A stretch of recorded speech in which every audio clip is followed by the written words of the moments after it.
자, 뉴스 분석 함께할 세 분 소개합니다. 김관욱 교수, 서정욱 변호사, 이두화 국민의힘 선거본부 법률지원단 부단장과 함께합니다. 어서 오세요. 오늘 첫 소식은 지난 한 주를 뜨겁게 달궜던 이슈입니다. 이 윤석열 후보, 국민의힘 대선 후보의 부인 김건희 씨의 7시간 녹취 파일과 관련한 내용을 다뤄보도록 하겠습니다. 오늘 그 녹취 파일이 아마 다른 방송사를 통해서 공개가 될 것으로 보입니다. 자, 김관욱 교수님, 네. 이 법원이 7시간 분량에서 일부 제외를 하라고 이렇게 판결을 내렸는데 이 녹취록 공개 이후 이 일부분만 공개가 되는 거겠지만 파장이 크겠죠?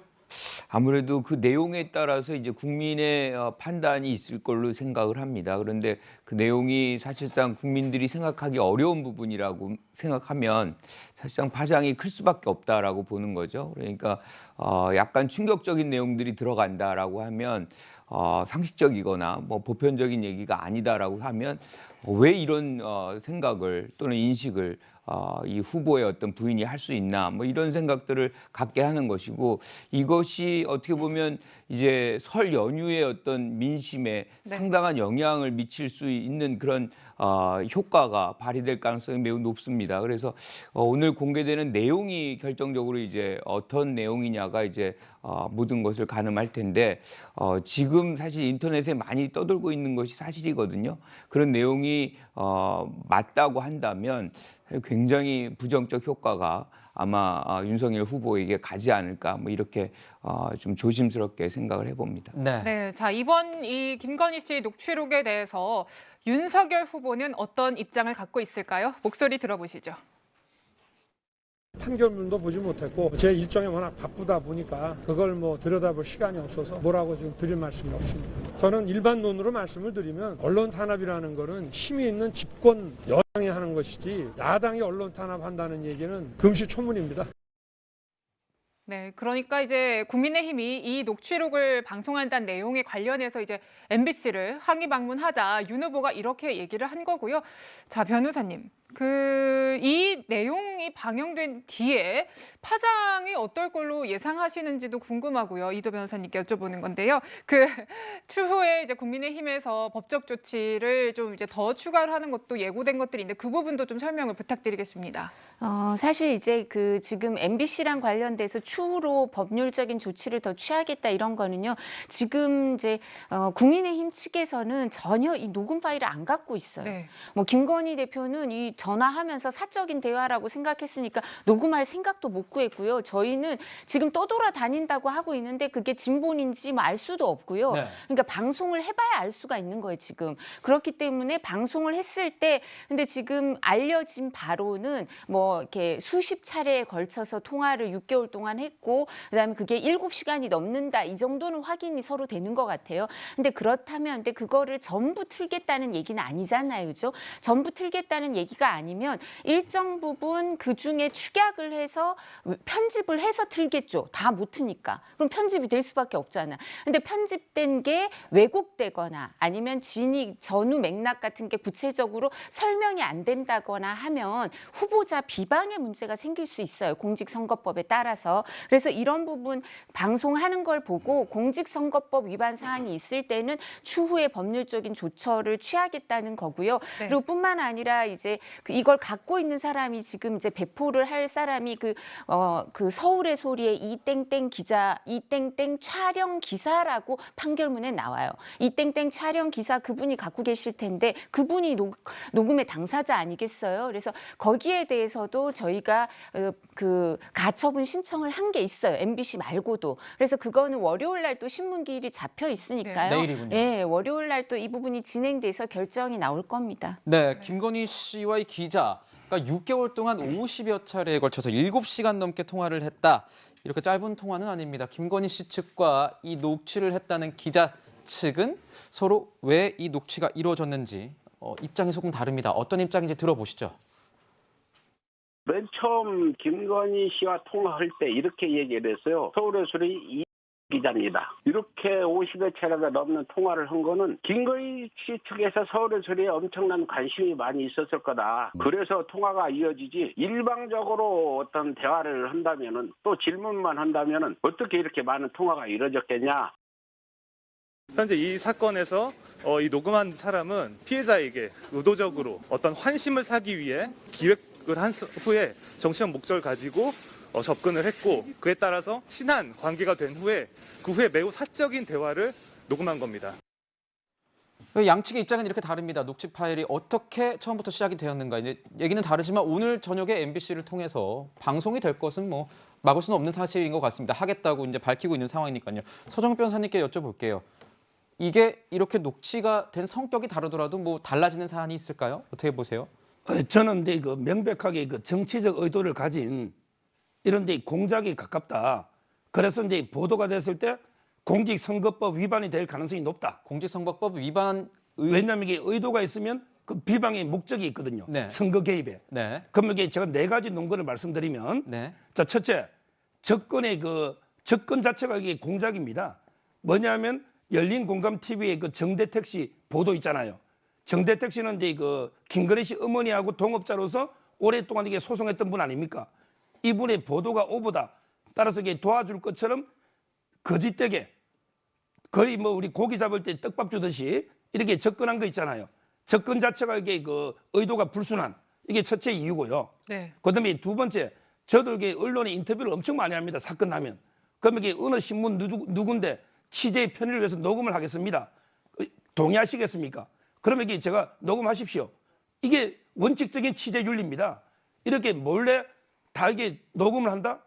이번에 대선에 보면 전부 이게 녹취가 너무 많은데 우리 헌법에도 이게 자유롭고 비밀스럽게 대화할 권리, 이게 사생활 권리가 있는 거예요. 이런 식으로 이게 몰래 녹취하면 어떻게 대화를 합니까? 이게 두 번째, 고지 없이 녹음한 거, 이게 문제고요. 그다음에 세 번째, 언론에 취재를 하면 바로 이게 보도를 하죠.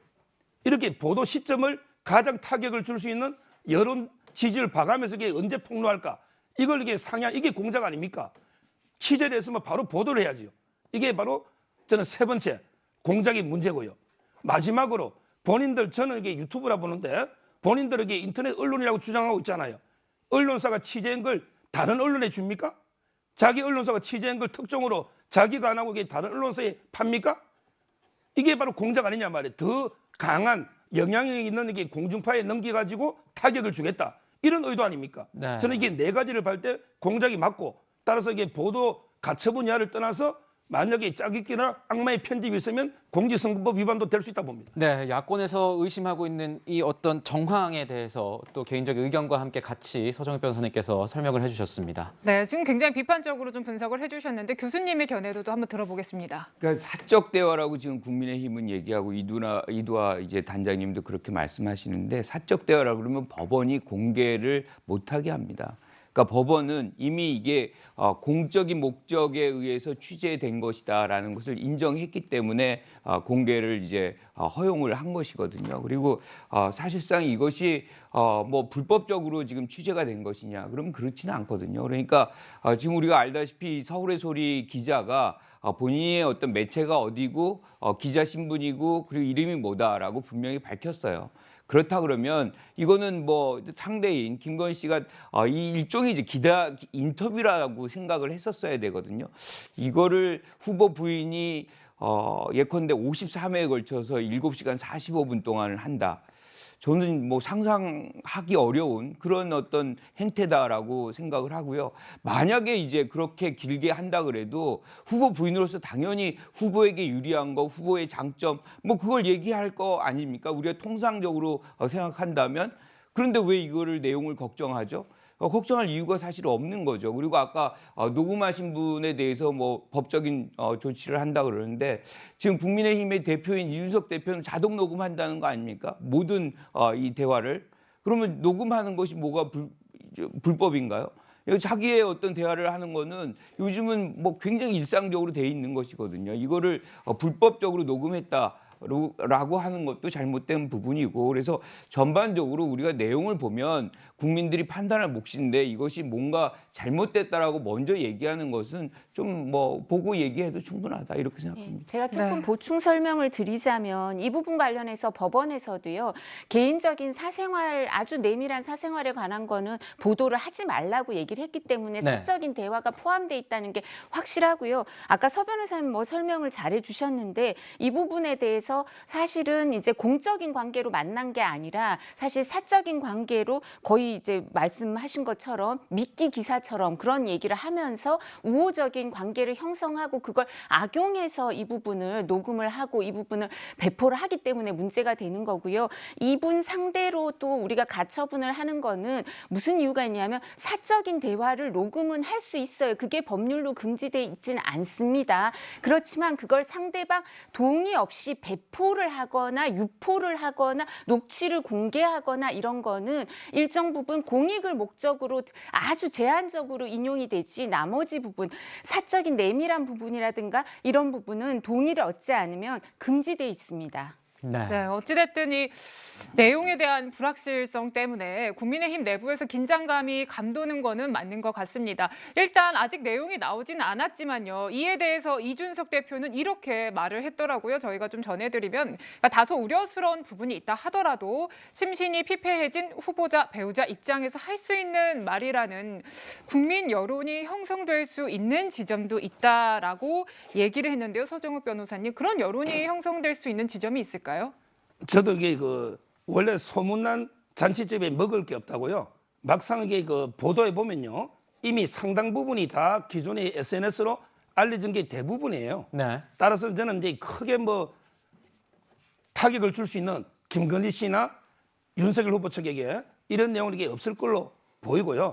아마 찻잔 속의 태풍으로 끝나지 않을까 이런 생각이 들고, 네. 제가 이제 역사적 경험을 보니까요. 옛날에 92년에 YS 김영삼 대통령 때 부산의 초원 복집 사건이라고 있었어요. 그때는 뭐냐면 이게 도청을 해가지고요. 불법으로 그때 여러 기관장들이 정치에 개입하는 이 처음에 녹취록이 나왔을 때는 야, YS는 이게 이제 선거 끝났다. 이런 식으로 이게 엄청난 판문이 일었지만 오히려 이게 역으로 보니까 더 불법 도청에 대한 후폭풍 때문에 오히려 이게 단합대가 YS가 승리한 이런 이게 역사적 경험도 있습니다. 이런 이게 정치 공작에 대해서 국민들은 이게 또 이게 반대로 생각하는 분도 있는 거예요. 저 유튜브 언론 직원이 저렇게 접근해가지고 저렇게 해가지고 이렇게 공작으로 터는구나. 그럼 이게 너무한 거 아닌가? 또 이게 김건희 씨가 정말 눈물로 진심으로 몇 번이나 사과를 했는데 지금 이게 너무 공격이 심한 거 아닌가? 이런 이게 반작용 모든 게 역풍이 불 수도 있기 때문에 네. 저는 그 여파는 좀 되게 지지율이 어떻게 할지는 지켜봐야 된다 이래 봅니다. 그렇군요. 민주당에서는 이번 녹취록을 계기로 뭔가 이걸 기회 삼아서 좀 총공세를 하는 그런 입장인 것 같은데요. 어떤 얘기를 하고 있는지 들어보시죠.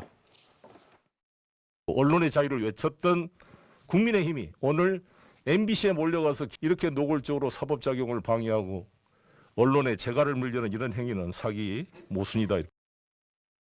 윤석열 후보 부인 김건희 씨의 수원여대 교수 임용 과정이 공개 채용이었다는 명확한 증거들이 잇따라 밝혀지고 있습니다. 네, 교수님 어떻게 보셨습니까? 이 기회를 이거를 계기로 삼아서 이 김건희 씨에 대한 그동안 있었던 어떤 가족 리스크로 계속 불려왔었잖아요. 경력에 대한 문제라든가 이런 걸 조금 더 한 번 더 치고 나가겠다 이런 의미인 것 같은데 어떻게 보이세요? 민주당은 그런 부분에 집중하면 안 된다라고 생각을 해요. 오히려? 이 부분은 오히려 지금 MBC에서 틀면 그거를 보고 판단하는 것은 국민의 몫인 거고, 민주당은 이재명 후보가 향후 5년 동안 무엇을 할지, 어떤 세상을 열어갈지 그런 정책을 제시하고 국민들의 어떤 어려움을 찾아가는 그런 노력을 하는 것이 지금 민주당이 해야 되는 것이고, 제일 중요한 것은 사실은 지금 코로나 상황 속에서 굉장히 어려움이 많잖아요. 이 부분을 어떻게 이제 극복해내느냐의 어떤 부분에 집중할 때 국민들이 더 호응할 것이다 이렇게 봅니다. 네, 지금 이 녹취록 보도에 대해서는 한쪽 후보의 불리한 내용으로 추정되는 것만 보도하는 게 과연 형평성에 맞느냐 이런 지적도 나옵니다. 진중권 전 교수도 비슷한 얘기를 했는데요. 들어보시죠. 김혜경 씨의 녹음 테이프가 있잖아요. 이재명 후보의 녹음 테이프가 있습니다. 대통령이 될 사람이 어떤 생각을 갖고 있고 어떤 인성을 갖고 있는지 알 권리가 있거든요. 라고 한다면 그것도 같이 틀어야 돼요. 형수에게 욕설하는 게 여러분 들어보셨습니까? 차마 귀를 씻지 않고서는 들을 수 없을 만큼 험악한 얘기입니다. 이런 폐륜을 어떻게 우리가 용납할 수 있습니까?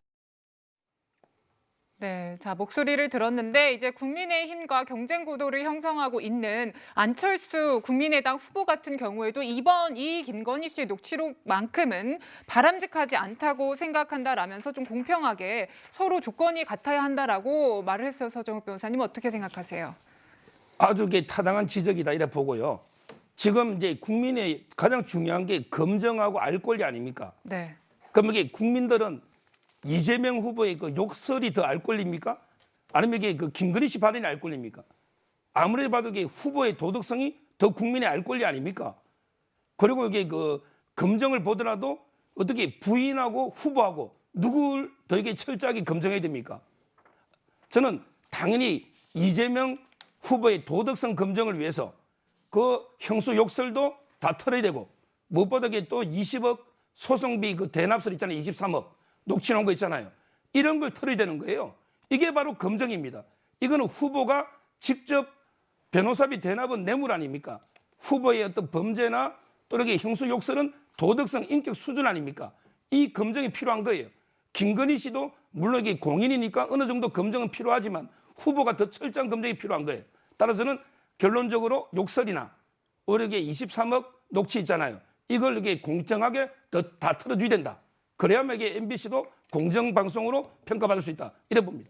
교수님은 어떻게 보십니까? 이렇게 형수 욕설 관련 파일도 같이 틀어야 되는 게 맞지 않겠느냐 이렇게 야권에선 주장하고 있네요. 국민의힘이 며칠 전에 MBC 앞에 가서 집회를 열었습니다. 그때 이제 박성중 의원이 뭐라고 얘기를 했냐면 사인 간의 대화를 왜 공개를 하고 왜 방송을 하느냐 이렇게 얘기를 했습니다.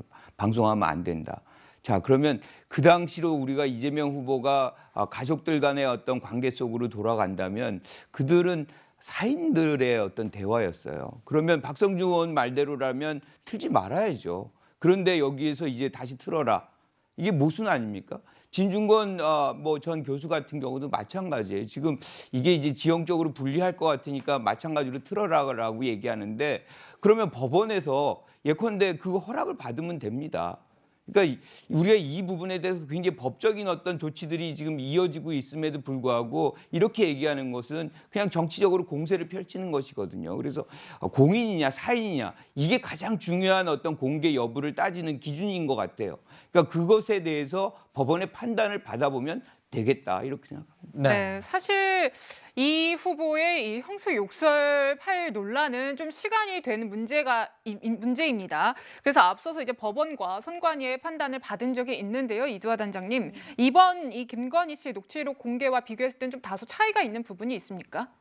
사실 지금 이제 이 재판과 관련해서 가처분과 관련해서는요, 이재명 후보는 그 당시 이제 성남일보에다가 이거를 인터넷 신문인가 이랬죠. 그래서 이거를 이거 풀지 마라, 보도하지 말라라고 했을 때 보도금지 가처분이 받아들여졌어요. 왜냐하면 후보자 비방의 목적이 있다. 이래서 받아들여지고 선관위 유권 해석이랑 관련해서 편집이나 하지 말고 그냥 다 틀면 된다. 틀 수는 있다. 근데 다 틀어라. 이렇게 됐거든요. 네. 그래서 후보자 검증을 위해서 필요하다고 인정이 됐는데 이 김건희 대표의 이제 방송과 관련해선 지금 이게 후보자 본인의 게 아니니까 후보자 비방의 문제가 있을지는 내용을 들어봐야 알 수 있다. 근데 이 가처분 신문을 하면서도 MBC에서 이 7시간을 다 틀어주지 않았어요. 그래서 그 녹음 파일을 다 안 녹음 파일을 판사가 다 듣고 결정을 한 게 아니에요. 그래서 사생활이 관련된 거는 하지 말고 뭐는 하지 말고 뭐는 하지 말고 뭐는 해도 된다 이렇게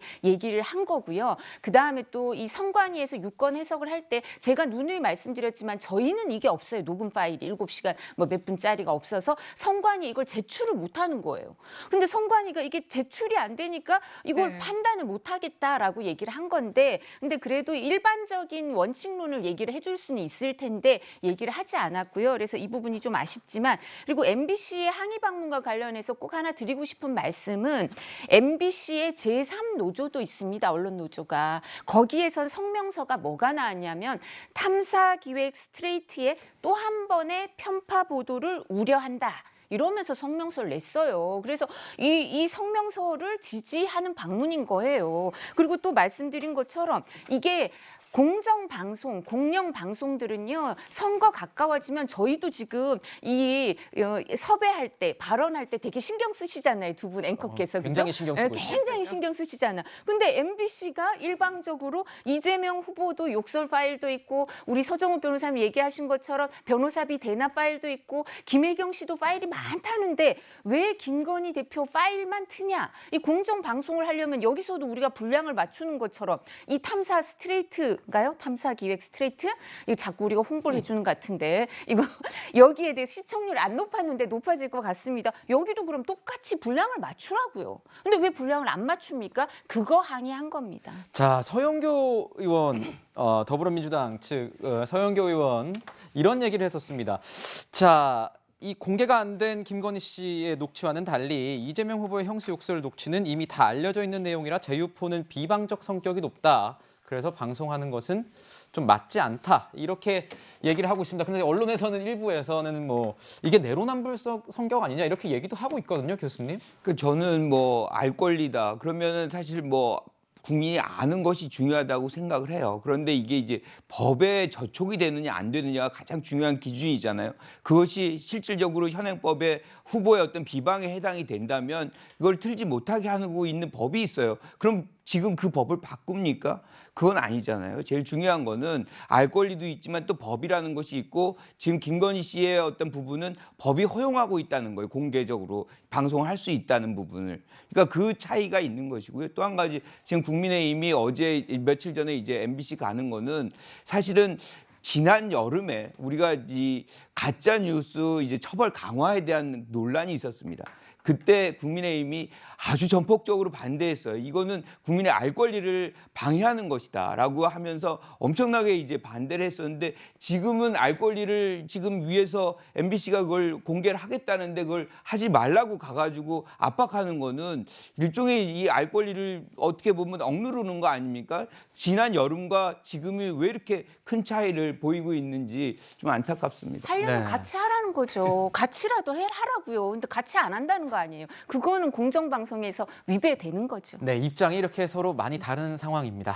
네, 이 녹취록 내용 관련해서 관심이 매우 높아지고 있는 가운데 일부 내용이 확인은 되지 않았지만 조금씩 흘러나오는 부분들이 있습니다. 그리고 이 내용 관련해서 조국 전 장관이 SNS를 통해서 입장을 밝히기도 했는데요. 그러니까 내용 중에 보도하지 못하게 된 내용 중에 우리는 뭐 좌파였다. 조국 때문에 입장을 바꿨다. 대통령이 조국 싫어했는데 좌파들이 조국을 억지로 그 자리에 앉히는 바람에 우리가 대통령 보호하기 위해서 일을 벌인 거다라고 이제 김건희 씨의 녹취록에 담겨 있다라는 내용을 주장하면서 이 세 개의 문장 모두 황당하다라고 말을 했고요, 서 변호사님. 그리고 또 다른 글에서는 이 김건희 씨와 정경심 교수를 하나하나 일목요연하게 비교하면서 또 글을 올렸더라고요.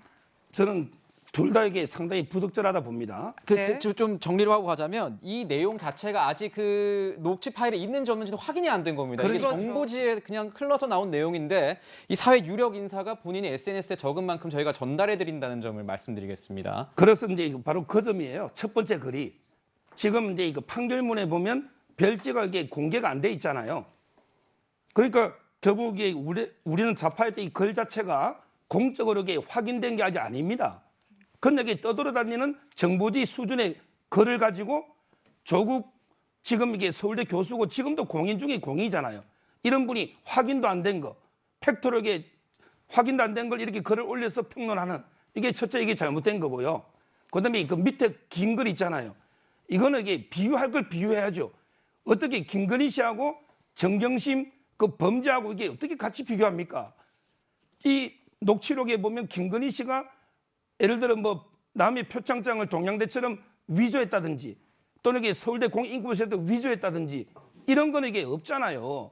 지금 정경심 교수는 2심까지 일단 이게 유죄가 나 있는 거고 그다음에 조국 교수도 이게 기소가 돼가 재판 중에 있는 상태 아닙니까? 이미 검찰에서는 기소가 됐단 말이에요. 이런 이게 범죄 행위하고 그다음에 그 김건희 씨의 이런 이제 행위 자체를 비교하는 자체가 저는 어불성설이다. 굳이 비교하고 싶다면 뭐 김건희 씨 논문에 문제가 있다면 조국 장관 논문도 그때 재심사 받고 뭐 어떻게 했잖아요. 이런 걸 이렇게 비교해야지 어떻게 정정신 범죄하고 저는 비교하는가 이런 생각이 들어요. 네, 뭐 범죄라고 하기보다는 지금 이제 3심 뭐 진행 중에 있는 상황이고 뭐 기소가 됐지만 아직 뭐 죄가 있다 이렇게 나온 내용은 아닙니다. 2심까지. 네, 2심까지 나왔고요. 자, 저는 교수님께 좀 여쭤보고 싶어요. 이 논란은 김건희 씨에 대한 논란이었는데 조국 전 장관이 뭐 억울한 입장에서 썼겠죠. 본인이 오히려 더 이거를 소환을 하고 있는 입장 아니겠습니까? 이런 게 본인에게는 어떻게 뭐 유리할까요? 이게 여권 지지자들한테는 더 안 좋게 읽혀질 수도 있을 것 같다라는 생각도 드는데요. 이제 본인이 생각하기에는 김건희 씨의 여러 의혹들이 있잖아요. 뭐 박사 논문 표절이라든가 뭐 위조 경력 위조라든가 뭐 증명서 위조라든가 많은 의혹들이 있어요. 이런 거를 본인의 어떤 가족에 적용을 시킨다면 사실 본인의 가족들의 어떤 상황은 오히려 더 경미할 수 있다. 억울하다. 이게 단지 수사가 됐느냐 안 됐느냐의 어떤 그 차이인 것이지 뭐 이런 어떤 억울함을 얘기하고 있는 것 같아요. 그런데 저는 조국 교수가 지금 이 국면에서 이렇게 이 사안에 대해서 얘기를 하는 이유가 있다고 저는 생각을 해요. 최근에 이제 뭐 친문 일부 단체들이 뭐 윤석열 후보를 지지하는 뭐 이런 네. 얘기들이 좀 있었거든요. 그런 것을 전면적으로 경계하고자 하는 그런 취지의 어떤 이 SNS의 어떤 활동 아닌가라는 생각을 조심스럽게 해보는데 흔들리고 있는 여권 지지자들에 대해서 그렇죠. 뭔가 이제 메시지를 보낸 결속력을 거다. 가지려고 하는 그런 어떤 것으로 해석해 볼 수 있는데 사실은 저는 그 기사도 그렇게 뭐 정확한 기사다라고 판단하지는 않거든요. 그러니까 지금 조국 전 장관은 아무래도 지금 가족들의 어떤 재판이 진행 중에 있기 때문에 조금 이제 이렇게 자중하시는 것도 좋겠다 이렇게 생각합니다. 네. 네, 분위기가 좀 묘하게 흘러가는 것 같습니다. 그러니까 친문 지지층 일부에서 윤 후보에게 조금은 호감을 보이는 듯한 그런 글들이 조금 올라오고 있어서 그런 건데요. 그러니까 청와대 청원 게시판에도 비슷한 류의 글이 올라왔습니다. 지금 보면은 그동안 오해해서 죄송하다. 그러니까 윤 후보에 대한 호감을 좀 밝힌 건데요. 자, 이두아 단장님, 지금 내부에서는 이런 분위기에 대해서 어떻게 감지를 하고 있는지도 궁금하네요. 사실 이제 그 이재명 후보의 지지율이 일정 부분 박스권에 갇혔다고 보면서 사실 송영길 대표가 그 부분에 있어서 정권 교체를 어떻게든 끌어와 보려고 뭐 이재명 후보는 이 정부에서 탄압을 받아서 거의 죽을 뻔 이런 말 제가 지어낸 거 아니고요. 그냥 송영길 대표가 직접 한 얘기입니다. 이재명 후보가 문재인 정부에서 죽을 뻔했다고 했습니다.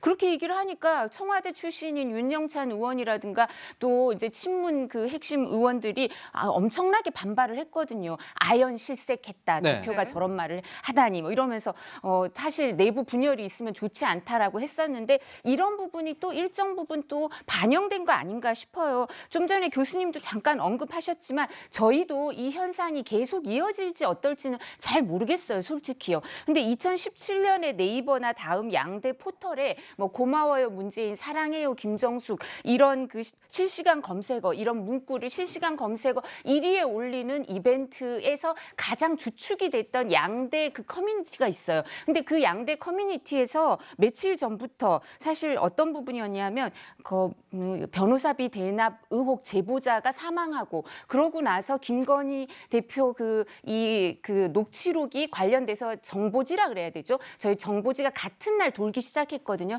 저녁부터. 그러니까 이게 있고 나서 그 양대 커뮤니티에서 이 부분에 대해서 이재명 후보 지지를 철회하고 이재명 후보를 안 찍고 그냥 윤석열 후보를 어쩔까 했는데 기존에 이낙연 전 대표를 지지하던 사람들이 많았었는데요. 윤석열 후보를 지지해야겠다 이런 발언이 많이 올라오고 있고요. 며칠 전에는 다음에서 1위가 검색어 1위가 스탬팬 계란말이라고 윤석열 후보와 관련된 게 올라오기도 하고 이러면서 강성 지지층, 친문 강성 지지층이 윤석열 후보에 대해서 지지를 선언하는 일이 있기도 하는데요. 이게 일시적 현상일지 계속 이어질지는 저희도 지켜봐야 될 것 같습니다. 교수님 보시기엔 어떠세요? 방금 말씀해 주신 것처럼 뭔가 이런 녹취 파일 공개가 민주당 쪽이나 아니면 여권에 오히려 좀 지지자들을 흔드는 그런 악재가 될 수도 있다 이런 지적이 나오고 있어요. 저는 거기에 동의하지 않습니다. 네. 그러니까 지금 이제 내용을 우리가 잠깐 언급을 해야 돼요. 그 내용 중에 지금 이미 나와 있으니까 뭐 원래는 지금 김건희 씨나 윤석열 후보가 좌파였는데 조국 전 장관을 문 대통령이 싫어했는데 뭐 예컨대 그 친문 중심으로 해서 뭐 시켰다 뭐 이렇게 얘기를 해서 대통령을 보호하고자 뭐 이러한 조국 전 장관을 수사했다 그런 이런 정보제 글이 그런 얘기가 나온 나오고 건데 있죠. 네. 지금 이 얘기 갖고 이 얘기가 돌고 있고 그렇습니다. 그거를 이제 근거로 해가지고 지금 얘기를 하고 있으니 얘기를 안 할 수가 없어서 그래서 지금 친문 지지자들이 흔들리고 있다 그렇죠. 이렇게 뭐 그 얘기를 흐르고 있는 거죠. 우리가 논할 수밖에 없는 상황이 돼버린 거예요. 근데 저는 이 상황이 그렇다 그러면 예컨대 진짜로 문 대통령이 조국 전 장관에 대해서 실화음이 있었다. 뭐 이렇게 얘기한다면 어떻게 민정수석이라는 가장 중요한 자리와 법무부 장관이라는 자리를 맡기고 그 사퇴 이후에도 안타까움을 표현할 수 있겠습니까? 그러니까 이런 내용은 사실과 부합하지 않는 것을 갖고서 지금 얘기를 하는 것 자체가 잘못된 것이다 이렇게 생각합니다. 그렇군요. 네, 지금 이제 국민의힘에서는 이번 녹취록으로 민주당 이재명 후보의 이 변호사비 대납 의혹 녹취록 제보자 사망이 묻힐 수도 있다 이렇게 주장하고 있는데요. 일단 이재명 후보의 목소리 들어보시죠. 망인에 대해서 안타깝게 생각하고 명복을 빕니다. 입장은 우리 선대위에서 내겠으니까 참고해 주시면 좋겠습니다. 네, 그러니까 말을 좀 아끼는 분위기인데, 그러니까 민주당에서는 이 녹취록 관련해 20억 받았다고 주장하는 사람들 거짓말쟁이다 이렇게 비난을 하고 있어요. 저는 이재명 후보나 송영길 대표가 이 녹취록 전문을 3개를 다 들어봤는가 의심이 들고요. 만약에 들어보고도 이렇게 주장하면 안 들어본 국민들을 호도하는 거다 이렇게 생각합니다. 제가 이 녹취록 전문을 다 보면 저도 변호사 아닙니까? 옛날에 이태영 변호사와 이재명 후보를 연결시켜준 사업가 최모 씨가 있어요. 최모 씨하고 이태영 변호사하고 고인하고 이 대화 48분을 한번 보십시오. 보면 변호사비가 뭐 착수금이 최소가 5천이고 신병일 때는 3억이 어떻고 계속 23억 쪽에 맞장구를 치고 이런 게 다 나옵니다. 근데 사업가 최모 씨가 조사받으러 가가지고 뭐 자기는 뭐 1억을 기부받기 위해서 거짓말한 것처럼 이렇게 둘러대는데 그렇다면 이게 고인이 피해자예요. 오히려 이게 이 변호사나 사업가 최모 씨가 그럼 이게 1억 뜯기 위해서 이게 고인을 속인 거 아닙니까? 누가 피해자입니까? 누가 거짓말쟁이입니까? 도대체 이게 조작이라고 하는데 그 녹취록 3개를 보면 조작이라는 거는 목소리가 비슷한 사람이 남이 흉내내고 하는 게 조작이고 또는 이게 악마의 편집에서 앞뒤 바꿔가지고 내용을 180 바꿔버리는 게 조작인데 그 3개를 들어보십시오. 어디에 조작이 있습니까? 조작의 증거가 전혀 없음에도 불구하고 마치 이게 조작 프레임으로 가는 거. 이게 저는 이재명 후보나 송영길 대표가 잘못했다는 거예요. 네, 지금 보면 뭐 좀 아쉽습니다. 이게 질문 자체가 되게 좀 조심스러운데 이 녹취록 제보자의 뭐 사망이 묻힐 수 있다 이런 내용이 나온다는 게 좀 마음이 아픈 내용이긴 합니다. 지금 국민의힘 쪽에서는 또 이런 얘기도 하고 있지 않습니까, 교수님? 보면 뭐 공개된 그 고인의 마지막 CCTV 내용을 언급하면서 좀 이상한 점이 있다 그러면서 음모론 좀 이런 얘기도 좀 나오고 있는데요. 교수님은 이 논란에 대해서 어떻게 보시는지 좀 궁금해요. 그러니까 고인의 죽음에 대해서는 당연히 애도를 표하고 안타까운 마음이지만 또 사실관계는 또 사실 따져야 되는 부분이거든요. 이게 또 대선에 미친 영향이 굉장히 크기 때문에 그 녹취록을 보면 본인이 얘기를 하고 그 본인이 얘기한 거를 제보처럼 얘기를 해요. 다른 실질적으로 돈을 주고받고 한 사람의 어떤 이 사람의 음성으로서 녹음이 된 거라 그러면 이것이 사실상 어떤 이 증거력을 가질 수 있겠지만 본인의 얘기를 갖고서 이걸 녹음해 놓고선 이걸 제보했다라고 얘기하면 그걸 믿을 수 없거든요. 그리고 그 대화의 상대자인 최모 씨는 사실이 아니라고 진술서를 씁니다. 이거를 계속해서 얘기하는 것 자체가 조작이 되는 거거든요. 그래서 지금 이 부분이 이제 빨리 수사 결과가 안 나오는 것은 굉장히 안타깝고 그건 검찰이 빨리 해야 되는 부분이라고 생각을 하지만 사실상 이재명 후보는 분명하게 이 변호사비에 대해서 얘기를 하고 있어요. 2억 5천이 조금 넘고 농협과 삼성증권을 통해서 보냈다라고 얘기를 하거든요. 이거 굉장히 단순한 얘기인데 아직까지 이렇게 돌고 있다는 것 자체가 잘못된 것이고 또 한 가지가 지금 이분이 돌아가셨는데 돌아가시고 나서 국민의힘이 취한 태도를 보면 굉장히 좀 사실 부적절한 태도를 취합니다. 바로 직후에 이준석 대표가 거의 사인을 추정하듯이 극단적 선택이라는 어떤 방향으로 감안을 해가지고 하는 그런 발언들이 이어지고 김기현 원내대표 같은 경우는 간접살인을 했다, 뭐 데스노트다, 뭐 살인멸구다. 그러면 그 정도의 단어를 쓸 정도면 사실상 증거를 갖고서 얘기해야 되는 것이거든요. 어떻게 그 한 시민의 어떤 죽음을 이렇게 정치적으로 이용을 하는지. 그리고 이수정 위원장 같은 경우는 지금 이제 문제 제기하는 것이 국가수가 너무 빨리 판단한 거 아니냐. 그러면 국가수 판단을 부정하는 겁니까? 그러니까 본인이 그 뭐 어떻게 보면 이제 의사가 된 겁니까? 심리학자에서 이제 또 변한 건가? 뭐 저는 이런 부분들을 너무 정치적으로 해석하는 것이 잘못됐고 거기에 공공기관의 어떤 판단에 의존할 때까지 나올 때까지 좀 기다리는 신중함이 필요하겠다. 뭐 이렇게 생각합니다. 네, 저희가 첫 번째 순서에서는 윤석열 후보의 부인 김건희 씨의 녹취록과 이재명 후보의 변호사비 대납 의혹 제보자 사망까지 짚어봤습니다. 자, 저희는 야권 소식으로 계속 이어가 보도록 하겠습니다.